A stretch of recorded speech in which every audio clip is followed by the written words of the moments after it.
Okay, today we continue with our class was of Shabbos, today class number 72. And we start with Sefer Shmiras Lashon. And today's topic, page 207. Topic is don't get involved. Above we discussed the seriousness of initiating and pursuing a strife.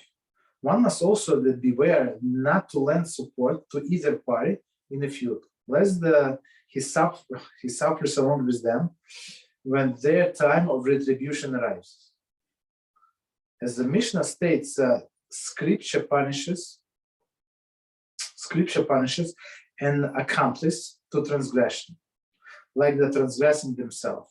Mishnah Marcus 1:7. So basically, stay away. Why? Because if you take if you're going to take sides, you're going to be punished as they. Right. The Medrash states, Bamid Baraba 18:3, take heed of the severity of strife. For when one is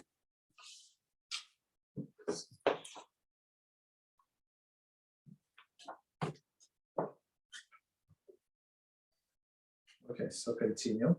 The Medrash states that by Midbaraba 18:3 takes heed of severity of strife. For when one is an accomplice to the strife, the Holy One, blessed be He, brings about his end. As it is written regarding those who sided with Korah, a flame came forth from HaShem and consumed the 250 men who were offering the incense. By Midbar 16:35. So basically, of course, as we spoke before about the story of Korah, so it was a story about, it was basically confrontation was between Korah and Moshe. So these 250 were just tagging along, but all of them were killed. In a sense, I mean, we always have to remember that. So all of these people get involved, they're going to get killed. Right? The town? Go ahead. Oh, yeah. So in regards to what's it called, are you allowed to get into strife? Let's say someone doesn't care about basic halachas. Are you allowed to talk to him about it if he's going to get into a fight about it? Like, you know, to talk complaining, this, that. No, here we're talking about community strife. It's not personal. So in this case, your question is about rebuke. You're allowed to rebuke person. And if it's a biblical, you're obligated. Rabbinical, if he's not going to listen, you're not obligated. But biblical, you're obligated. I mean, we're talking about a person who should know.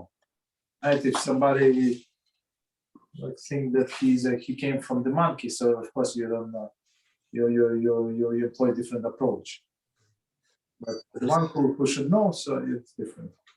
So I had a problem over here. So we say to get out of strife in the community, but the thing is, if you're in a community with strife, aren't you supposed to go away from it in the first place?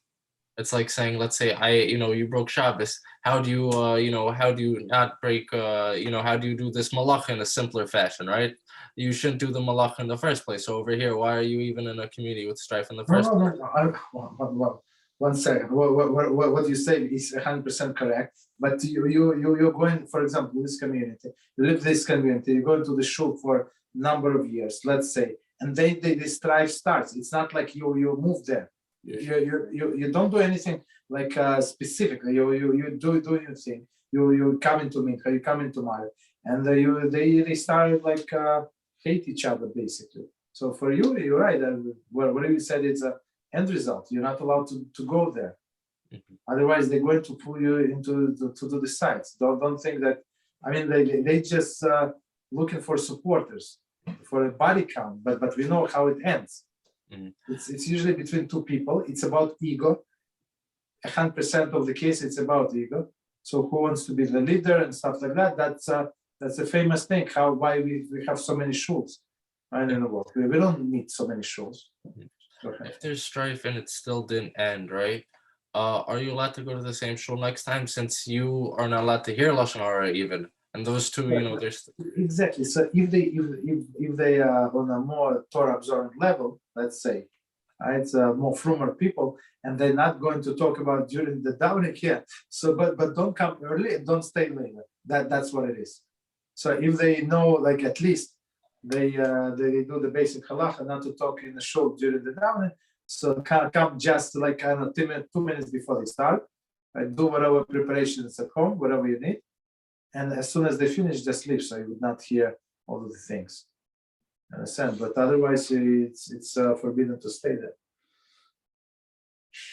Okay, so continue. The Talmud states, Rav said, whoever maintains a dispute transgresses negative commandment, as it is written, that he has not be like Korach and his assembly, right? They're the one who supports. So all of these 250 rabbis, right, that supported Korah, they didn't. I mean, there was no point for them to do all of these things. I mean, only they were fighting only about one position for Korah. You understand? So it's a lose-lose situation. So continue. Rav Asi said, such a person is fit to be afflicted with tzaras. So the way I understand it says here, if the guy is so stupid, right? So it's better for him to have tzaras. And then tzaras send him out of the camp and just separate, basically. It says in Sanhedrin 110a. A previous chapter we cited the words of Sefer Hakaneh, which states that at times God substitutes poverty with tzaras. Poverty is tzaras, thus placing the sinner at the mercy of his fellow man. Okay. So the house, you say, run from this strife, from like you're running from the fire. Okay. So let's continue. So we continue with laws of Shabbos. And we continue on page, it's volume 2, on page 468. And we continue with the extinguishing fire. Right, and part number 7. Electric lights and electric appliances. All right, that's that's very, very practical, of course. A, electric lights. Turning off the incandescent light bulb. There is that one that contains red hot glowing filament. On Shabbat violates the melach of mekabeh. For the red hot filament is dim like a fire. Although fluorescent bulb does not utilize the burning filament, it does contain a piece of metal that becomes hot while in use. This metal might even become red hot. Accordingly, turning off the fluorescent bulb might be violation of mekabeh. Okay, so let's try to understand. So in today's day, I don't think there are too many like incandescent bulbs left, right? So it's one that the old style. This what is it? Spring inside, right? Coil, not spring, coil inside. So this coil becomes very hot.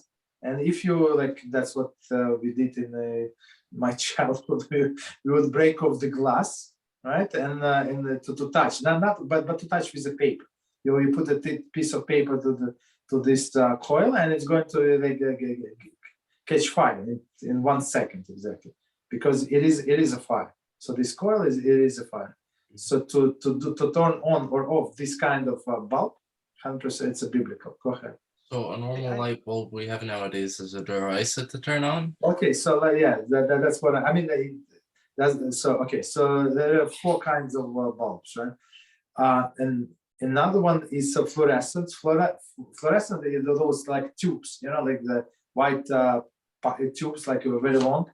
Usually they use it in commercial establishment, not in a house.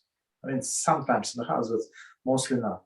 So those one, they say that there is no this coil, right? But there is some kind of element that becomes red hot. And red hot meaning, or some white hot, meaning that if you put something like a piece of paper next to it, it's going to catch fire. So it is fire. So even with fire, with real fire, you don't always see that when it is burning. Right? I remember that somebody sent me a video when this pandemic started, and they use this what is it, this hand sanitizer, right? And then they put it in a dish, right, and fired it, and you could not see, like they show a camera very close to it, and then they put piece of paper and it went to flame. So meaning what? So they trying to tell you the point. So you wash your hands with this sanitizer many times a day, but it has a lot of alcohol, and this alcohol is very flammable. So basically, if you try with somebody smoking or something, like his hands can catch a fire from this alcohol. Basically, that was the point. But you could not see, and I remember the experiment. So they turn off the light completely, right? And you could see there is a burn. So just because you don't see with your eyes there is a fire does not mean there is a fire. So same is here with these elements, right? I mean, not exactly the same, but close. So yeah, go ahead. So basically, all lights are, even LED lights are all deraisa then? No. Oh. In LED, no. LED, I don't think that there is a problem. I mean, it's rabbinical, but for sure it's not biblical. And second one, I don't know what is it called, like a spring, like older type. But I don't think it's also biblical. Understood. There is some kind of gas inside. What else? So okay. So but these two, the original two, they are for sure they're biblical. I have a question here. Yes, please.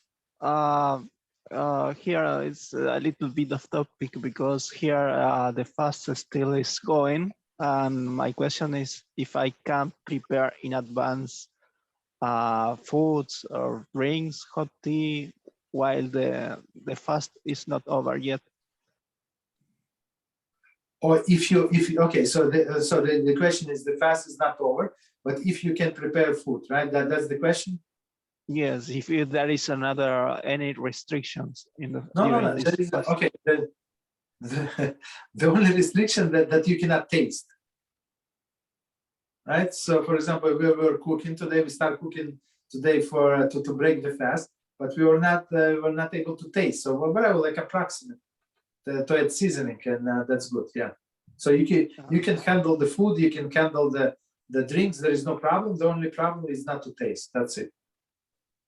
There is still 6 minutes approximately. Oh, 6 minutes. Okay, so wait 6 minutes and at least drink some water, right? Or eat some like food that you don't need to cook. But basically, you're allowed during this fast. It is allowed to. It's not a Yom Tov. You can work. No. Or only you're not allowed to cook only on Yom Kippur. On Yom Kippur, you're not allowed to cook, but on all other fasts, you're allowed to cook. Right? This, especially, for example, a woman can cook for children. Children are allowed to eat in this fast, right? And of course, they cannot cook themselves, so somebody can have to cook. So a woman can cook, or she can cook. For example, he can cook for after the fast. For example, some dishes takes longer time, even 2 hours, 2.5 hours to prepare. So they can start like early. There's no problem. And another question about the LED screens and lights. So if it is rabbinical, it's not so serious to break this. No, rabbinical, it's actually when we say rabbinical, for rabbinical, you actually a person who violates rabbinical, he violates one rabbinical and one Torah prohibition, right? So rabbis say don't do it, right? He violated that, and Torah said listen to the rabbis. So when one person does not listen to the rabbis, so it's even worse than he does biblical. You understand? So he violated biblical as it is, and plus rabbinical. So and about the punishment in the time of the Sanhedrin, what would be the punishment for not listening to the rabbis? For rabbinical, there is no punishment. No. But for not listening to a rabbi, also there is no punishment because no listening to the rabbis. the punishment is only for a physical act. So not listening is not like physical act that can be judged. You understand? I mean, of course, the person transgressed, but it's not physical act. So, for example, if they tell you not to eat treifa or nevela, right, or not to eat milk and meat together, for example, and he went on and ate it, right? So in this case, he actually physically transgressed the commandment. Understand? So that's a big difference. So for this, he would get punishment. For others, not so much. Okay, go ahead. Question. Right, but in regards to the mitzvahs, it should be the same because I just didn't listen to what the Torah had to say. I didn't listen. Yeah, but there is no physical act. You're right. That's the explanation. There is no physical act. Okay. So we good? Israel, we continue? Or any other questions? No, I'm good. Okay, continue. So, all right. So now we're going to be electrical appliances. It was explained in chapter 34, page 476. Okay, some time ago, basically. The poskim gives various reasons as to why it's forbidden to turn on electrical appliance on Shabbat. Right? Some of these reasons can be applied also to forbid turning off the electrical appliances on Shabbat. Okay. 1 second. 476. We didn't get to this. We went on page 468. Okay. And chapter 33. I mean, okay. It's actually next chapter. I was surprised. I remember we didn't discuss. Okay, no problem. Don't be confused. So basically, it says the poskim give various reasons why it is forbidden to turn on electrical appliances on Shabbos. Some of these reasons can be applied also to forbidden to turn off electrical appliances on Shabbos. So we're not allowed to turn on or turn off. Okay, so okay. Number one, according to some poskim, completing the electrical circuit is comparable to completing a building or a wall, right? Building or a wall, or to assembling the part of the utensil, and is therefore forbidden under the Av Milacha Boneh building. Conversely, the breaking a circuit with the turning of an appliance is forbidden under the Av Milacha of Soiser, demolition. Okay, so let's go one by one. I actually they're only two, so, but let's explain. So first explanation of why we're not allowed to turn off the light, right, or appliances. For that matter, I mean, it does not make any difference. Is the first one is boneh. Boneh, we said building. So there is a circuit. So forget about appliances. It's too hard. Simplify example. You have a switch, right, on the wall. You have a wall switch. So now when the light, for example, is off, because we were talking about extinguish, the light is on, right? Let's say the light is on, and you turn off, so you break the circuit. So now it's like something was complete, and you break it, you like demolish, right? In some sense. Or they say like there was some utensil, like for example the broom. I think it's a good example. Broom and a broomstick. So you unscrew the broomstick, and now it's like two separate parts. So you can view also like here, everything was working, right? This light bulb was working, and then you turn off the light, right? And it's like you broke this utensil. Okay. Right. So that's milach of demolition. Go ahead. So my one problem with that is, let's say an electric car, right? It was meant to be turned on and off. The electricity, it's not demolishing. It can't be demolishing. So what do you do over there? You turn it off. No. The demolition in a sense of the circuit. We're talking about circuit. So how the electricity work. It's not like I'm a big expert, but I know a little. So you have two wires, right? One go in, one go out, white and black wire. they come to the switch, one on top, one on the bottom, right? So when the switch is on, here's a thing, right? Like the metal plate. When you turn on, it connects to wires, and the light goes on, right? When you turn off, it disconnects, so that there is no contact. So that's how it works. So and until then it was broken. Let's say I'm talking about turning on, and until then the circuit was broken in double quotes because it did not work. You did whatever you did. You closed the circuit. Now the electric flow start going through the circuit. Of course, the lights goes on, and it's like you built something that was not there. They compared to the wall, meaning something was not there. It did not work, and you build it. But still, it was meant to do that, no? So it shouldn't be demolishing. Like a window, okay, it wasn't there, then it becomes there and it finishes the house. Okay, it was meant to do that. So over here, it's also meant to do that. No, but it did not work. It did not work before. Yeah, you're right. With window, I understand what you're saying. That's what was meant to do. But when you open a window, let's say, nothing really changes, right? It was closed window or open window. But here, when you turn on the light, something changes. Like the room becomes more brighter.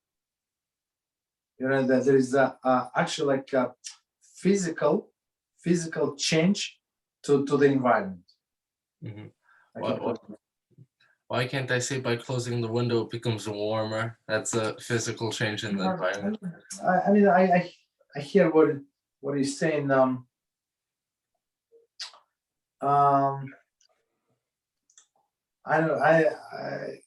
don't know right now like a good explanation, but what I will say, it makes sense. No, that might be why the other place can go the other way, because they also maybe had these questions. I don't know. Yeah, I mean, as it says in the book, some say so, but basically everybody agree that it is not allowed. But which opinion is according to which opinion you're going to go? I mean, it does not make any difference. They unanimously say that it's not allowed. Okay. So continue explanation number 2. According to other poskim, turning on electrical appliance is forbidden because it generates sparks. Okay, that's another, which is a violation of prohibited molit, creating something new. Since turning off an appliance also generates sparks, it is also forbidden for this reason. So let's show. Here's the different explanation. So when you turn on the light, so when you have this switch, right, it's clicks on, there is always sparks. And sparks are some things that were never there before. So it's something new that we're not allowed to use on Shabbos. We didn't get to it, but we're going to get to it. For example, if you receive a package on Shabbos, right, and let's say you know there is food, probably you ordered some food and they came late on Shabbos, so you're not allowed to open it because it came into your possession during the Shabbos. It was not in the world, in your world, and now it is there, so not allowed. So same is a spark. So today I would say that there is a I'm not a physicist, but there is they call it brushless motors. There is a possibility, I'm not sure, but it's possible that there is no spark there. Maybe yes, maybe no. In mine, I have an older drill, right? Every time you push the button, there is sparks. You can see in these things where for ventilation, you see there are sparks inside. But in this brushless, I'm not sure. Maybe yes, maybe no. Go ahead. In regards to what you said about the delivery, so I'm not allowed to open it because it wasn't in my world. Someone had to deliver it. Yeah, right? It's new for you. It's new. Mm-hmm. It's like they compare, like in biblical times. We're talking about biblical to a chicken egg. So you want to chicken cook. Let's say on Friday, right? Let's say I don't know 4 p.m. Let's say Shabbos starts 5. You collected the eggs, okay, and then Saturday, let's say you went in to give them food chicken, and then you saw the egg. So maybe this the chicken laid egg like after you left, 15 minutes after you left, it was still Friday, right? Maybe, but maybe it laid this egg on Shabbos. So this egg is muktzah until the end of the Shabbos. Why? Because it's they call it molit, something new, some new creation. Most likely, it's a new creation that you're not allowed to use. And this concept we apply to all of the new things that came about. But then I have a big problem because with an alarm, 100% it worked on Shabbos. The sparks, the electricity, so on and so forth to make the alarm ring, it came on Shabbos. Why am I allowed to use that on Shabbos? Okay. So because you did not do anything on Shabbos, so light you turn on Shabbos or off, but alarm you preset. So and we allowed to preset things, so before Shabbos and use them for Shabbos.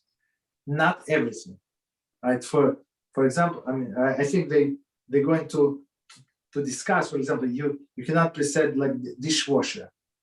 Let's say the dishwasher to go on at 2 p.m. right? You finish your lunch and 2 p.m. we want to put everything and it should go off by itself. You're not allowed to do that. But some things. So Moshe Feinstein, he said only lights, like, and then he was lenient only like after a lot of pressure. He was lenient only with air conditioner. That's it. You understand? Not with all other things. But this alarm, for example, the alarm is a Shabbos necessity. It's for sure for mitzvah. You understand? This dishwasher is not. There is no mitzvah. You can wash the dishes after Shabbos. Mm-hmm. But if you cannot wake up on time on Shabbos morning, that's not a good idea. You understand? But what's it called? This egg I also preset. Okay, listen, I put I gave the chicken food whenever it was gonna get food. I knew it was gonna hatch an egg. Okay, it hatched an egg this time, that time. Either way, I didn't do anything to it on Shabbos. Mm-hmm. Why it should be allowed? No, but according to your knowledge, it was not in the world. When you last time when you left the chicken coop, it was not there. So just to be clear, let's say I don't know, a guy creates fire, right? I'm not allowed to use that fire? No. Understood. Okay, so I just quickly I'm going to give this idea, but I'm not going to elaborate because it's totally different subject. So you're not allowed to use a non-Jewish fire for Havdalah. Okay, so let's continue. Okay, so continue. Now, part number 8, practical applications. A, if tablecloth catches fire on Shabbos. So we discussed it a little, but let's elaborate. If it sometimes occurs that one of the Shabbos candles will fall on a table on Friday night and set a fire to the tablecloth. So basically, if you have somebody like small children or clumsy people who bang into the table, like they walk one way, they look in the different way. So I mean, it's not a good idea if you know that your brother is like this, your father is like that, you're like that. So it's not an idea to put these candles on a table, right? Unless you put like on a tray, big tray, like 7 times bigger than the candle holder, so it would catch the candle. Otherwise, it's not a good idea. So, for example, we never, even though I'm very careful, so we never put it for this reason on a table. Put it next to it. But people who wants, of course, it's enhance the scenery. It looks very nice. Okay, but don't do it, basically. If there is any possibility at all that the fire will spread and pose danger to human life, one should extinguish the fire in a normal manner. So, but as we said before, like most likely it's enough time, unless you have somebody like upstairs in your bedroom, you have elderly grandmother, 103 years old, and she's with oxygen tank. And it's impossible to evacuate her. So of course you're allowed to put out the fire. But otherwise, if everybody can walk out, there is no such permit, basically. Normal way. As if one should extinguish the fire in normal manner, or small children, somebody is sick, this and that. Okay, as it were a weekday, no problem, right? If, however, there is no immediate danger, so it's enough time for people to get out of the house, of the fire spreading, there are several methods that may be used to contain the fire. So we don't say that you just abandon the fire. You can put it off, but as we said the last time, it's indirectly. So method number one, put in liquid around the fire. So as we said, pouring around the fire has nothing to do with the fire. When it comes closer to that water, so it's going to get extinguished indirectly. One may pour liquid. So commentators say it is preferable not to use water for this purpose. For the act of pouring water on cloth violates the prohibition against laundering on Shabbos.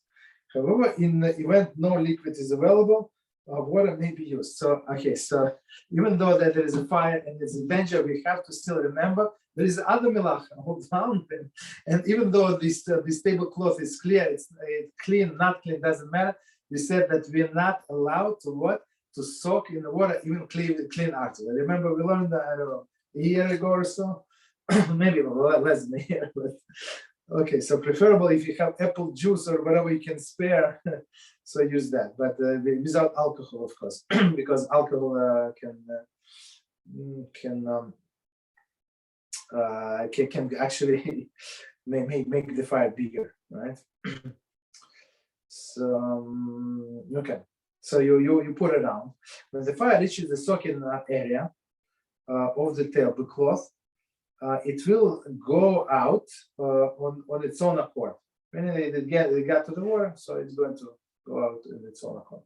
Because the extinguishment is merely indirect consequence of the person's action, it is permitted. So basically, technically, he did not say, he did not do anything like or any melacha. You're allowed to use water. You like to use apple juice. I'm not sure about this apple juice. In some sense, there is another prohibition. You're not allowed to waste, right? Not allowed to waste food. But I think this laundry is more biblical than wasting food. Okay, continue. So methods number 2. Place in a container of liquid next to the flame. Another method that makes use of the principle of indirect causation is one places container of liquid next to the fire. When the fire reaches the container, it causes the container to burst, whereupon the liquid pours out and extinguishes the flame. So I think that they're talking about like some plastic container. I know about plastic container that is easily like to melt, not like a high density like super duper plastic container, not flammable, not a good idea. So some are flammable, some disposable. It's going to make a hole, and basically the whole water is going to spill. That's our goal. So number 3, removing the burning tablecloth. Very interesting. One is permitted to carry the burning tablecloth to a place where it burns itself out without doing further damage. For example, bathtub. Okay, so if you can remove like everything from the table, you can pick up this tablecloth, bring to the sink or bathtub. There is no problem. Okay. Right, Rabbi. As far as I know, fire becomes bigger as more air goes around it. Correct? Agreed? Right. Yes. Okay. So let's say I have a handheld and fire's on it. If I'm waving it around, scared, moving it to the bathtub, so on and so forth, I'm 100% sure because of all the air waving it around that the fire is going to get bigger. So how do I deal with that? No, you exactly. So that's why I said maybe go to the sink. It's better because usually it's in a dining room, so sink is better than the fire, or to the restroom. I don't know, somewhere. Or I would say somewhere on a tiled floor, right? A tile is not going to catch fire, so maybe this is another option. That's the thing. Okay. Okay, so so it was A. Now we're going to B. Opening windows next to the burning candles. If burning candles are located next to a window, and the wind is blowing against the window, one may not open the window, for the wind will surely cause the candles to be extinguished. Right? I mean, that's simple logic. Even if the wind ceases to blow for a moment, one may not take advantage of the respite to open the window, for it is in the nature of the wind to die down and then start up again. And one cannot be certain that at the moment he opens the window, a new gust will now arrive, right, and extinguish the candle. However, if the room is uncomfortably hot, or if there is some other pressing need, one may wait for the wind to cease blowing for a moment and open the window at that time. So basically, what they're saying, if so first of all, I mean, Shulchan Aruch said, don't light your candles. So when the Shulchan Aruch is discussing where to light the candles, so he said never to light next to the window and never to light behind the door, right? Because somebody would open the door. So yeah, if you open the door slowly, maybe there is no problem. But sometimes children that come, even they're 5 years old, he or she would come very forcefully, and of course it's going to be like because of the like sudden the airflow, the candles would go off, which is a problem. Okay, so but okay, so that's what Shulchan Aruch says. So they say do not open, even if it looks to you that the wind died out, right? Stop. So don't open, because why? That's the nature of the wind. It comes and then goes and stuff like that. But they say if you hot, that's the problem, I guess, in the summer. So if a person did not think, or has only limited space, let's say we're in bungalows. So in bungalows, I understand, like most of them have like only 1 and 2 rooms. That's it. That's very like a very tiny living quarters. So it's not like you have luxury to put your candlesticks wherever you want, right? So they say you can open slowly, right? If it's too hot, especially in the summer, there is no air conditioner, so you can open slowly, and then so basically when there is no sudden air blow, so these candles, they can withstand, right? They would like burn maybe a little faster, but they can withstand the wind. C, carrying table containing burning oil lamp. So that's the problem, as we understand.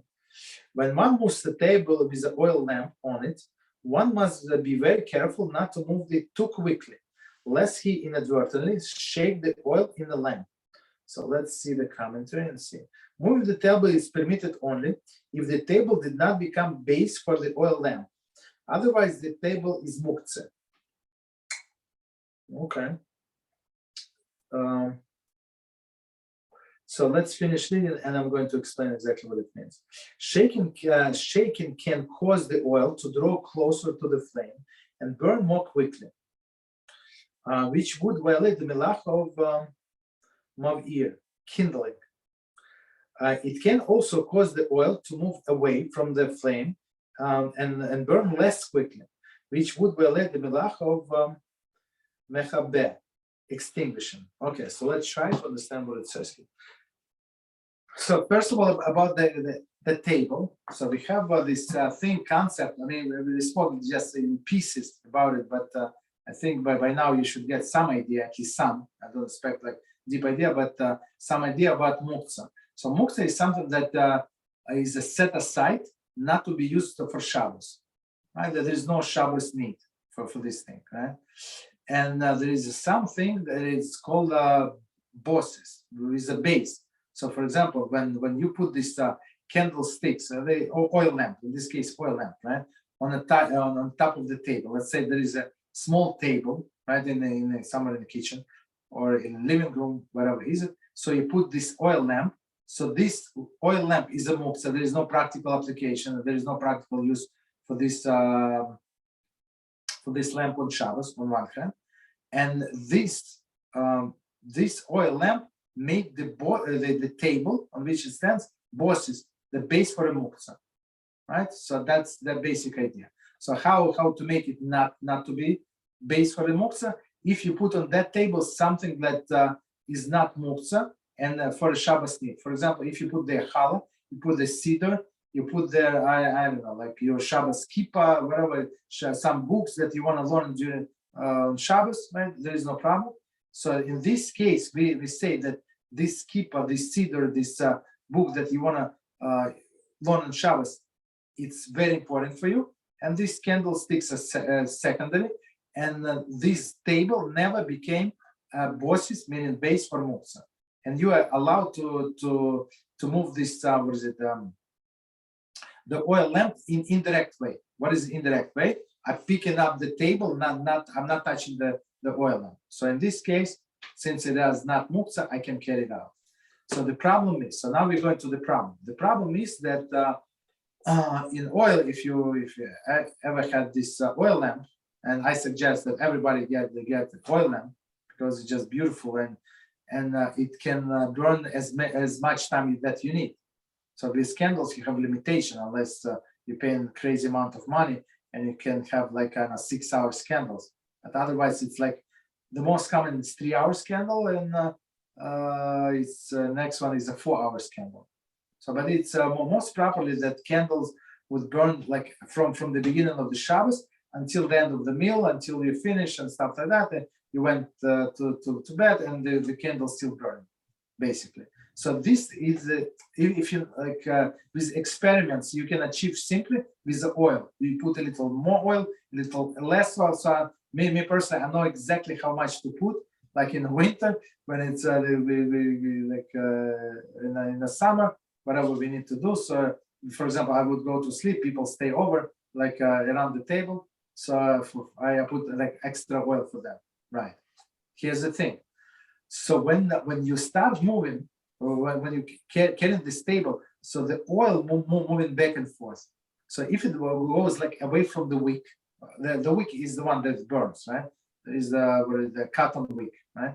So is the one that burns. So when oil goes away from the wick, it's for I don't know, for split of the second, so this wick can get a little less oil for split of the second, and they say it could be the melach of extinguishing. So extinguishing, we said last time, it's extinguished completely. So it was fire, now no fire. What make it less, it's also considered extinguishing, or opposite. So when so it goes this way, then it goes this way next to the wick, and now the wick gets more oil and it burns brighter, and it looks like I kindle the wick.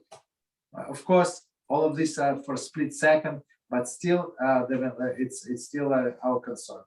Okay, now the questions. Please go ahead. So if I had the lamp right on the table, then I place the safer. I'm still allowed to use the table. It's not muktzah, or the safer has to be on there first. No, the safer must be so. Okay, so step back a little. So muktzah status is established on a sunset, during the sunset. So if this siddur was there during the sunset and during the at least most of Ben Hashemashos, meaning from sunset until nightfall, it's not muktzah. Understood. Okay. Thank you. Okay, Israel, you want to ask something? Yes. Yeah. Go ahead. I have a doubt about which class of what type of oil, because I have olive oil, and I'm not sure if it burns. I'm not sure. Yeah. Okay. So for example, we use olive oil, and we don't buy like special oil. What I figure out that the best burn is like cheapest oil, cheap kosher. I mean, it does not have to be kosher basically. I mean, but people buy kosher, doesn't just in case. So basically, it's oil that you can use for salads, for frying and stuff like that. So we use it for candles. I mean, it's exactly 3 times cheaper that you buy in a Judaica store, 3 times cheaper. Burns even better. And that oil is from olives or from another? Olives, yeah, olives, yes, olive oil. Because I tried some time long ago burn from I'm not sure the No, oil for salads, and it doesn't burn. But you have to make a wick, like in a candles you have a wick, like this string. So I'm not sure how to make it yourself, but you can check on YouTube. I think from cotton you that's what you make, and on the bottom you put some stabilizer. So we have this. We buy these wicks, right? I buy them on the internet. They send it from China.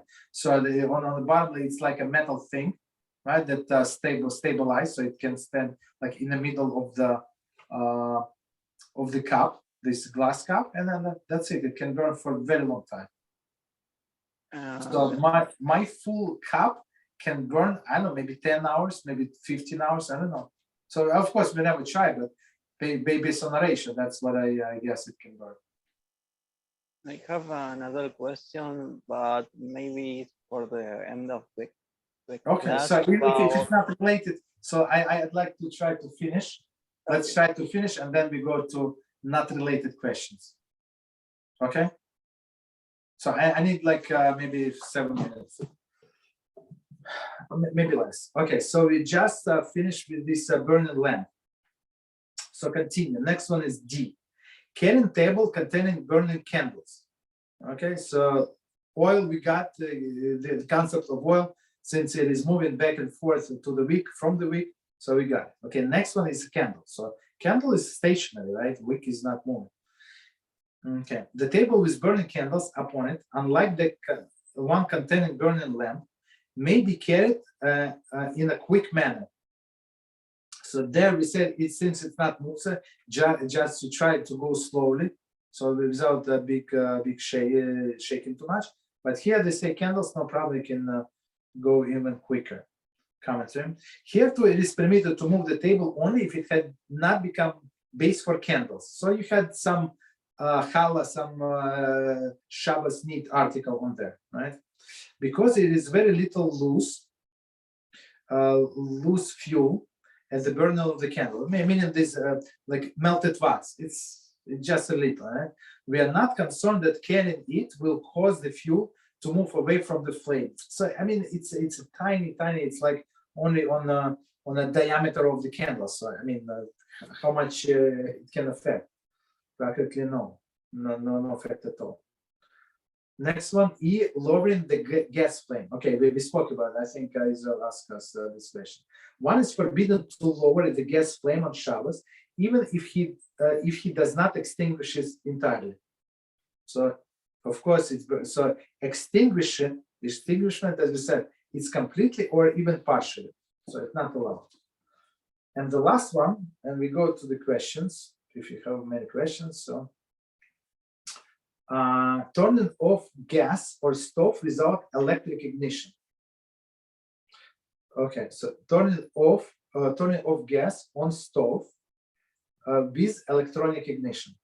So that's a different issue. So electronic ignition means that there is a sparks. In that one, there is for sure sparks. And I'm sure you saw it many times, right? Rabbi, we're talking about one where you pull it all the way to the, let's say, all the way to the left, and then you hear sparks, and then you turn a little bit to the right to have a fire. Say, I think yes. Say it again. Are we talking about the type of stove where, let's say, you know, the thing that you use to turn the fire, right? The knob, yeah. Yeah, the knob. So you turn it all the way to the left, let's say, right? No, I think you turn a little. I mean, okay, they're different, but yeah, you put in a certain position, and it starts sparking, and after that you continue, you ignite. So ignition is there. You open the gas. So the question is here. I mean, we're going towards the question. So let's say the gas went off. That's the flame went off because the wind blew it. Whatever happened, or you had your teapot and it's like overflow, and it's extinguished the the fire. So now the question is, if you're allowed to turn off the gas. Why? Because for sure, like at least in mine, that doesn't matter from what position you try to turn off, you're going to pass this ignition point. Understand? So that's the issue. So it's no longer the flame issue. The flame is not there for whatever reason we're going to explain. But the problem is ignition. So let's see. On gas ranges with electronic ignition, the electric igniter gives off sparks when the knob is in a correct position. If the fire on a burner goes out on Shabbat, so as we said, by itself or whatever it is, and gas is coming out of the burner, one may turn off the gas even though the igniter will give off some spark as the knob passes. The ignited position. So as we said, it's impossible to skip it. However, the knob should be turned in an unusual manner. This is backhandedly. So because for sure you know that there are going to be sparks. The reason is permitted because it is dangerous to allow the gas leak. So that the only reason we allow that because it's danger to the human life. Right? So if you do it indirectly, there is no problem. So as I said, it could be several scenarios. And one of the scenarios is actually explicitly allowed on a Yom Tov, right? So, I mean, it's, I don't know, trick, shortcut, whatever you want to call it. So, for example, you cooked on a Yom Tov and you finish cooking second day, let's say in the morning. So you don't need this gas any longer. Or let's say, you celebrated the first day in your house, and next day and at night, second day when the second day starts, you want to go to your friend's house, right? So and you're afraid to leave your house because the stove is burnt. So they say you're allowed to put this pot, this water on Shabbos, right? On Yom Tov, and it starts boiling. It's like overflow. It will extinguish the fire. And you can turn off the knob with the gas, basically. But in many, the way I understand, in many stoves today, there is a Shabbos mode. So Shabbos mode, it's to turn off the ignition. And sometimes, sometimes they call it differently. I mean, it's a children's safety mode, right? So a child would not be able to turn on the light, right? So it's like blocking this. So if you have this mode, so if you turn on before Shabbos, there should not be any issue there. So I mean, of course, I have the older stove and older refrigerator, but a newer in other people's houses that we try to set up and stuff like that. That's what I saw. Like all of them have this child safety. I mean, it's not. Maybe in the cheapest models they don't, but in mediocre models they do have child safety mode or Shabbos mode. So whatever, yeah. Go ahead. Any questions? Go ahead. That's time. So how does one deal with people whom he's around usually who have very different hashkafa than him? Can you give me an example? For example, let's say you go somewhere, right? Then you ask a halakha question because you're in the middle. You want to go study, right? You can't necessarily go out, waste your time, ask a rabbi, come back in. You're gonna be too confused. So you ask, and then he says, I see most people do this. I asked if you're allowed to, let's say, lean on a bima. We'll go with that thing, right? Are you allowed to lean with a bima? I said, yeah, I see most people do it. For example. And then okay, I was like, I'll stop leaning on the bima because most people do it. Isn't a psak. So he wasn't really okay with this because it's not really amaratzim, you see. But to me, it was still a problem just because a lot of people do it. Okay, the other people who aren't amaratzim got it from someone who might have been an amaratz. So.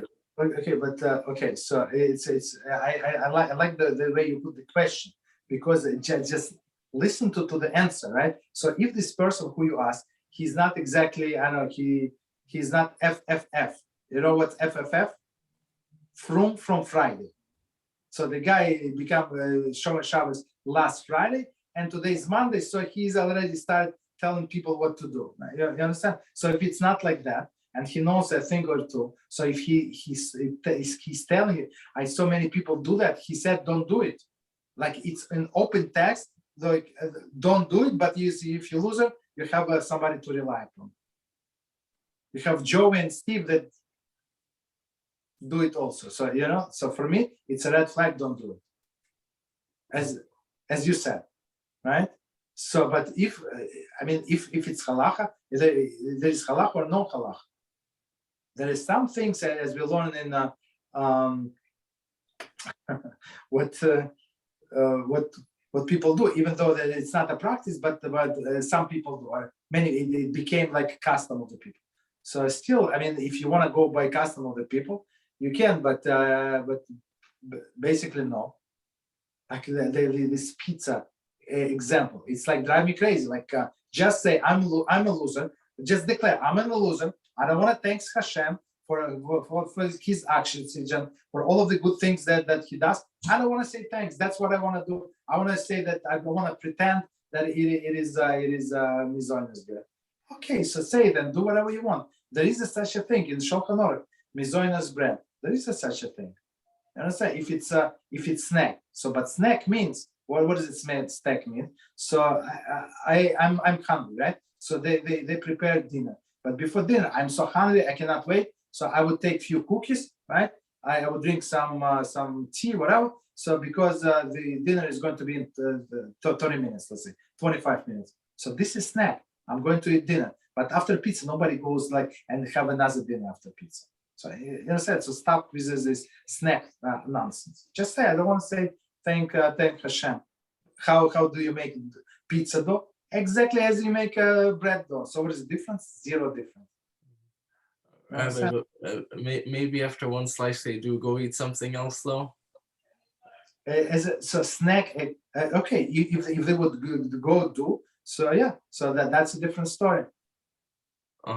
So, but most people don't do it. That's their meal. That's it. That's their meal. Even after one slice. Even after one slice. Okay. But some people like they would take some, I don't know, some side dishes, some other things, and then plus this pizza. So and there's different. So I'm in the middle in my Mishnah Brura class, right? So we learn about how much is constitute the meal, like how much you have to eat misogynist to be considered the meal. So whatever we learn in different book, it's like a summary, like this rabbi read so much of other like poskim and stuff like that, and he gave us like a basic law to examples to approach it. So basically whatever he said there is right. But I am learning from direct, like from Mishnah Brura Shulchan Aruch. So he said it's not according to you, right? It's according to other people. So if the other people would use such amount of bread, right, as for their meal. So if for the whole meal he has only bread, that's it, bread and tea. That's all he has, right? So if you're going to eat so much of misogynist, and one opinion was 3 to 4 eggs. Right, so that's where we got this 8 ounces, right? So one egg is 2 ounces, approximately, right? 3 or 4 eggs, right? And or they say, or you eat amount of bread. So second, so amount of bread that other people would eat during the meal with other dishes. So if I eat only bread, or people eat only bread, I would eat, let's say, 4 or 5 slices, let's say, to get full, like, okay. But if I would eat this bread with a salad, with a fish, with a soup, I'm going to eat only 2 slices. So these 2 slices is my meal, right? So if he has this, in other words, if he eats this bread, this misogynist, whatever, pure misogynist, he eats this from misogynist from the bread family. We're going to discuss it with soup and a salad. So that's exactly that's what mostly people do for a bread meal. So it's not, it's no longer 8 ounces. Forget about 8 ounces. It's going to be 4 ounces, maybe, or 3 ounces. Simple. You understand? So it's not so easy to say that pizza, like the pizza and other stuff. I apologize. This pizza example. It's like this. They give this role on like this when you fly to Israel to other country, like a longer flight, they give you a meal, right? And this kosher meal, it's all sealed around, and it's kosher meal. They have mizonos roll. So this mizonos roll, many years ago, like I tried it. I said it's 100% bread. There's no mizonos whatsoever about it, right? But it says mizonos bread, stamp of the rabbi. Okay, so but Shulchan Aruch said clearly it's if a part of your meal, right? How can it be mizonos? You understand? So and there is no even like a slight thing like it's sweet. It has apple juice, this juice, honey, zero, regular bread. You understand? But people eat it. People eat. So don't do what people do. Don't do. Okay, go ahead. So let's say I have 2 kazesim of pizza, right? Definitely a snack, 100% a snack. I don't make breakfast hamazon. No, you do. So I you do. you have to ounces of pizza, right?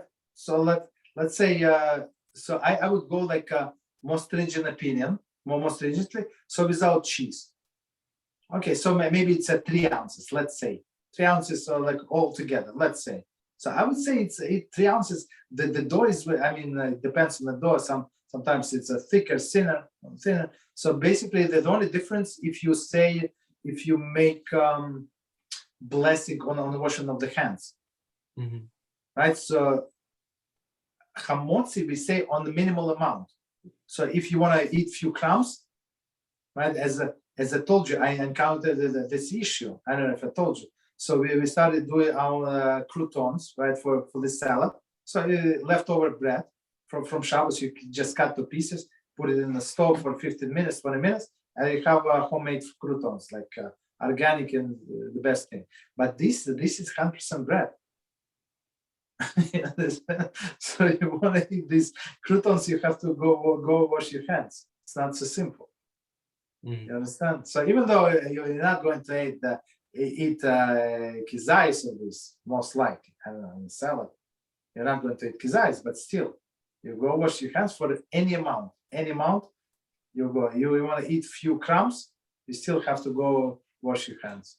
So I'll take you. I apologize about the washing hands. You have to say chamotz. I apologize. That's what I meant. So let's say I have a mizonos roll, a normal mizonos roll, okay, and I 100% eat it as a snack, okay. We're saying that even off of the 2 kazesim, I'm going to have to bench on it. Agree? So if it's sweet, so mizonos means it's sweet. So but if it's not sweet, if they just say mizonos, so most likely it's not. So okay, so long story short, I'm saying mizonos meaning it says mizonos, but it tastes like bread, completely like bread. Okay, so it's bread. It's bread. Yeah. Even if I have it as a snack, still bread. Completely. Bread, yes. Okay. It's a bread, yes. So basically, we're saying that it doesn't matter if it's considered your Suda, not considered your Suda, so on and so forth. It's bread, right? Like it's any bread, normal bread. Yeah. And we say the same thing about pizza. Yes. So okay. Pizza is a bread. So when we're talking about snack bread, something sweet, something really sweet, right? Or cookies or cakes. So about cookies and cakes, for sure, I mean, they're from the bread family.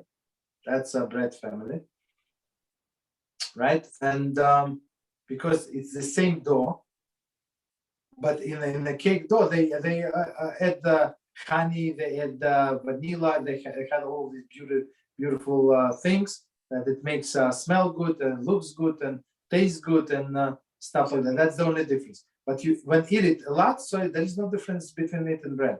It's satiates the same, maybe even more because you have sugar and other things, right? Okay, got it. So that's the thing. Okay, Israel. Sorry, last thing. So when it's Mazoinus bread, when is it actually considered Mazoinus bread? So Mishnah Berurah says when you have a majority of liquid that is not water.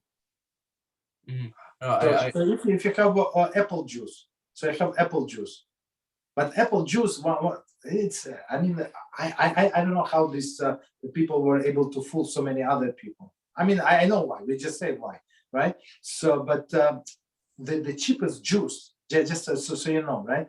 The cheapest juice is from concentrate. What does it mean for concentrate? So first of all, it's cheaper to ship it, right? Well, why? You get the powder. You get the powder. You put the powder in a bucket, in a container, whatever, and they tell you how much water to add. You add water, you mix it, and you have yourself apple juice. The problem is this juice. Guess what? It is water. It's 99% water. So when they say mizoinus, so it must be from pure, like squeezed juice. I mean, of course, it's a little expensive, but okay, you can steal from mats and other things. It's like not from concentrate, right? It's pure juice. Okay, if you pour and when you eat this bread, you must feel this juice. Mm-hmm. So if you don't feel the apple juice, there's no juice. So let's say we make bread, okay? And then there's 80% squeezed apple juice, any type of juice, okay? But I don't. It tastes exactly like bread to me. Still considered hamaitzi, 100% hamaitzi. No, if you know for sure, and somehow you don't feel because I don't know, maybe you have a stuffy nose or whatever is it. So it's different story. So but it's impossible when it's 80%. Like try like sometimes for example, some people in my family they put a little water into the apple juice because it's too concentrated, like too strong. I mean too much sugar, stuff like that, right? So so if you say 80%, it's for sure going to taste. How you cannot taste it? I cannot taste it. I agree with you, but I'm saying I'm going to this extreme so that I know everything that's practical. It's 100% going to follow the same. Yeah. So you must feel that it is sweet. So it's a lot of sugar. So Sephardi custom, for example, I give you a Sephardi custom, right? So they say they say mizoinus on any bread that has a lot of sugar, like sweet bread. So Ashkenazi would say chamotzi. Even like challah, in all of the challah, like if you buy the challah, it's sweet. And sometimes it's very sweet. I don't know what they call. We don't buy challahs, but some of them, as I know, like people told me, I read in the books, they're very sweet. So on those, so Sephardim would say mizoinus for whatever reason. Don't ask me why, but that's the custom. But for Ashkenazi, it's bread 100%. A little sweeter, but saltier. No taste. I mean, like regular taste, bread taste. There is still bread. Mm-hmm. So basically, unless it is 100% cookies or cakes, it is bread. Unless they put it, most of the ingredients is not water but apple juice, not from concentrate. So and it's much more expensive. So of course they're not going to sell at this price. It's going to be 3 times more money. You took the water from the tap for free. I mean, it's not for free, but I don't know, like penny 10 gallons, or for these 10 gallons you pay $10. Mm-hmm. So the big difference. Mm-hmm. So even if it's real apple juice and it's a lot of apple juice, doesn't matter. It tastes like bread, right? As long as something tastes like unless you know, and unless you did it yourself. So you did it yourself. You pour this apple juice. You bake the apple this bread in your house, right? So then in this case you can rely on, even though I don't taste it for whatever reason. So after the corona thing, many people lose their taste, right? And that's very, like, unfortunately very common. So you would say it's my issue. I know exactly that it's good juice, not for concentrate, and it was 80%, 65%. You can rely. But these people, they add a little because Mishnah Berurah was not so precise. So okay, so they say, okay, that's good, that's mizoinus, and plus it's good business because people do not want to thank HaShem, so it's a longer line. Uh-huh. So basically, if you didn't make it yourself, right away you have to assume if it tastes like bread that it's a mighty. Yes, 100%. Got it. Okay. This, okay. So do experiment, right? When your parents go abroad, so ask them to bring you this sealed bread, when like for dinner bread. I ask them just that's what you want for souvenir, right? And taste it. Open the package. It's sealed in plastic, right?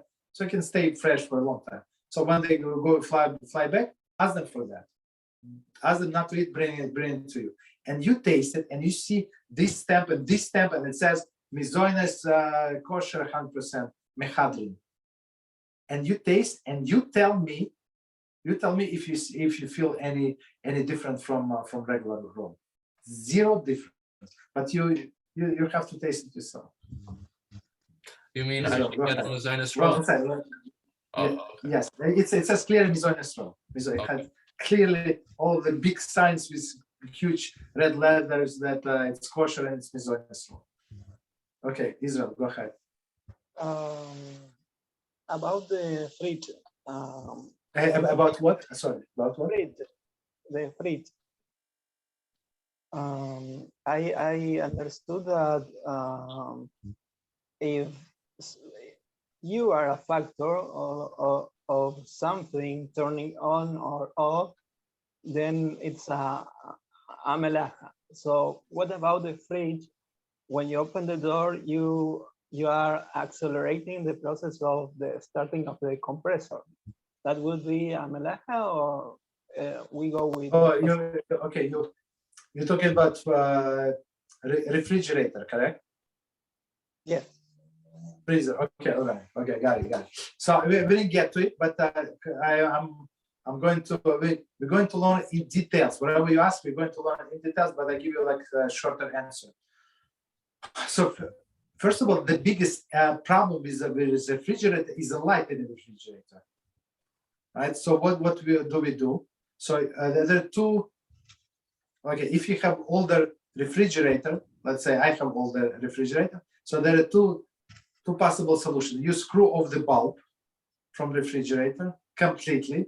You want to do it every Friday, you do it every Friday. Some people that I know, that some of my students, the guy said, look, I'll forget. I put myself 7 reminders, I'll forget. So he just screw out the bulb and never put it back, basically. They managed, they got used without bulb, right? And what we do, there is a switch. When you open the door, there is a switch on the top. So we just put a tape over the switch. So every time you open on Shabbat, it's always taped. It's never went off, never. This tape. You just make sure that you have a like fresh tape, not dry, and it's going to hold this button back. About the motor, the compressor, as you said, there is several approaches to this. I don't want to give you too many details, but quickly, without details, quickly. So some people say once you open, you let the warm air in, right, and you facilitate so that the motor start working faster, right? Maybe yes, maybe no, right? Maybe when you keep open for I don't know 20 seconds while you're taking off the stuff, maybe it's behind like on the back of the shelf, so you have to take something off until you got to the thing that you need, that you put everything back. So maybe even 1 minute, and it's going to start working, right? So that's one problem. Others say no, the best way to open the door when the motor is running. So when it's running, for sure I didn't add anything. It was running before I opened the door, and so maybe it's the best way to do it now. So while when the motor is running. So I mean, there are the difficulties with first approach, second approach. So basically, most of the people say what they do, just open the refrigerator door and keep in mind, it's not my intention for the motor to go on. My intention to get the food and close the door. That's it. Understand? That's a basic approach. Some people who wants to go like more like mahmir, like more stringent, right? So they what they do, they open the door indirectly. Like we said today is to turn off this knob indirectly. So they put a towel, right? Put a towel on a door from refrigerator, and they pull by the towel. So it's not handling the door of the refrigerator direct. Me personally, I don't do it. I have enough craziness in my life, but if you want to do stringent, that's what people do. Go ahead. No, I was saying that maybe I can understand it, that since it's for mitzvah, eating for fulfilling mitzvah on Shabbos, maybe there is no issue about that. But I was thinking. Okay, so so the bottom line, so most of the people open the refrigerator door when needed. That's it, with intention. So I just want to get the food. I don't want the motor to start or stop. That's not my intention. I just want to get the food. So in this case, as you said, so since you're doing it for me, so there is no problem. But bigger issue, there is no permission to open if you have a light. The light is the bigger issue that the motor. You understand? Because motor, maybe yes, maybe no. Maybe it's going to turn on in 5 minutes from after you close the door. Maybe yes, maybe no. You understand? Maybe 30 seconds, maybe 5 minutes. But the light, for sure, you open the door, the light is on. That's the issue. That's the real issue. The final question is, what about if you can, you have leftovers from Shabbos, from food leftovers, what can you do? Can you give it to the dogs? If you have leftover, you can give it only to your dog. You're not allowed on Shabbos to feed the strange animals that do not belong to you.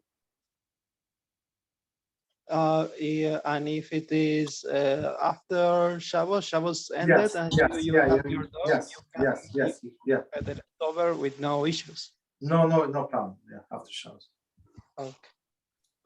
Rabbi, one thing. Why do we call it an object of Kedusha? Because we used it, we made a bracha on it, so on and so forth. So maybe it's an object of Kedusha and we're giving it to a dog. It's not, okay, so the object of Kedusha does not go on a food that one eats, maybe on wine, maybe, but technically, we don't do it, but technically you're allowed to throw the leftover into the garbage. Technically. I mean, I don't know, because it's spoiled, so we're trying to be careful, and there is a big mitzvah of not to waste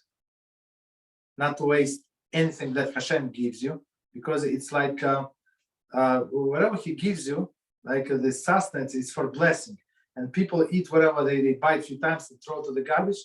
That's disrespect to the blessing that He gave you. You understand? So in our house, we try to be very careful about it, not to waste anything. But some people, I see, like in the shuls especially, so they finish still the shlishi. I mean, that's one of the reasons. Like last time I went to Suda Shlishi maybe 7 years ago, but I remember they put everything, like good food, some salads not touched, put it in this what is it, in the tablecloth. Everything goes to the garbage. He's got kiddusha and everything. So that's what people do, and it bothers me very much. Me personally, I'm not talking about there is halachically, maybe there is no issue. I mean, what they're going to do is it's food. There is always something to do, but people are lazy. If they want to deliver to poor people, there are many poor people that would accept the food. You understand? Go ahead.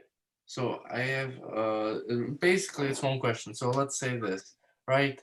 Someone wants to eat less on Shabbos, still more than a weekday, okay? 100% more than a weekday. He'll have dessert, he'll have, whatever, right? But he wants to have a very minimal amount of it, right? Even though he really wants more, right? Let's say he has 1 cup of soda, but he can drink 4 or 5 or whatever, right? Okay. So is it allowed to, do that one and it's okay, or is that considered dieting? On Shabbos? Yeah. I wish I remember we learned with our friend Abraham. I think it was last week. So I think it was one of the great Musar sages. It's from the book Michtav Milyam. He would try a little of his favorite dish and push it away. You understand? So he wanted to limit himself. He tried it and pushed it away. So just people say, yeah, on Shabbos you have extra neshama, you have to eat double, and they giggle, right? So, but Rabbi Mizrahi said many years ago, like so he said the Shabbos leaves, but pounds stay. Pounds, extra pounds that none of us needed, they stay home behind. So it's don't count on a double neshama very much. So neshama does not need food. Just for fools that think that neshama is sustained by the food. Neshama sustains with a spiritual thing, not with the food. You want to sustain this extra neshama that you hosted, learn extra Torah. How much? Until you're falling asleep, basically. That's how you sustain neshama. Not with cookies, not with meat, and not with fish, not with wine, not with other things. But you're allowed to eat. But so basically, it's okay to not eat that much, just more than on a absolutely. For me personally, so we went to this butcher store just recently, and this guy said, no, this meat is good for cholent. I said I don't eat cholent. We don't eat cholent. Everybody, the whole store like starts speaking. They look at me like what is it? Not Jewish? What do you mean you don't eat cholent? It's normal. I said, of course we don't eat cholent. After cholent, you want to sleep, right? It's such a heavy food. You cannot tolerate. You want to go sleep. After I finish eating, I want to go study Torah. Why would you want to go to sleep? It's a waste of life, right? Or for example, on Shabbos day, I never drink wine for a kiddush, even though it says it's preferable, commendable, this and that. I don't drink because I would get drunk. I would want to go sleep. I better learn Torah. So a little mitzvah, like difference between this grape juice and wine. Okay, there is a difference in the mitzvah, lower level, but I can in this mitzvah I can balance with one word of Torah. I just say one word of Torah. This mitzvah already balanced. So that's my personal approach. Yeah, go ahead. Israel, yeah. 1 second. Israel, what do you want to say? No, it was activated. By itself. Okay, no problem. So basically, so that's I'm telling you my approach. But technically, on Shabbos, if you can drink wine for whatever reason, or for kiddush, the proper way is to drink wine. Me personally, I don't drink wine because I want to drink. I want to learn Torah. I don't eat sholem because it's heavy food on my stomach. I want to learn Torah. I don't care about this food. I can eat chicken, light chicken, and be full, satiated, and be like have clear mind for Torah, not easy. Go ahead. And I was thinking, let's say I have the same size meal, right? But it's more special food, right? You have dessert during this meal. That's enough. That's allowed. That's sure, absolutely. Yes. Okay, got it. Absolutely, yeah. So something like different to show that appreciation for Shabbos, and plus all of the things that they say about Shabbos, only if you enjoy it. If you don't enjoy it, there is no mitzvah to stop yourself. So what kind of enjoyment the guy say, I want to have three plates of I don't know, whatever, different meats. There's no enjoyment. He's stuffing himself, and it's not considered to be eating. So if you force yourself, it's not considered to be eating. It's a wasting of food. Any other questions? I have one about the dogs. So there is no issue to feed the dogs on Shabbat? No, your dog, your personal dog, you're allowed and you're actually obligated to feed. But dogs from the street, your neighbor dogs, you're not allowed to feed. Because I thought about the melacha of scattering when you grab the food grains of the dog, and maybe you make a melacha on Shabbos, but I was not. Got it. No. In this case, I see what you're saying. Israel asked a very good question. So the scattering would be, I'll give you a good example of scattering. So you have a tablecloth, right? So you had 5 people ate around the table. And this tablecloth full of breadcrumbs, right? So now you want to go outside. Let's say you live on the 2nd floor, and you would want to shake this tablecloth. So the problem is that the breadcrumbs are going to scatter. This is scattering. Whatever you put it in front of the dog, maybe it's a little like a few centimeters this way or that way. That is not considered to be scattering. Understand? So, but that one is a problem. Shaking this tablecloth, first of all, is scattering of the crumbs, and second, you feed in the birds that do not belong to you, like wild birds. That's the two issues basically. Thank you. Okay, no problem. So that's it. We stop here.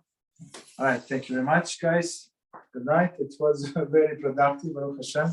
Very good questions and answers. Baruch HaShem. All right. Until tomorrow, Yes. same time, we're going to learn Hilchas Teshuvah. B'ezrat Hashem.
Thank you. Bye-bye.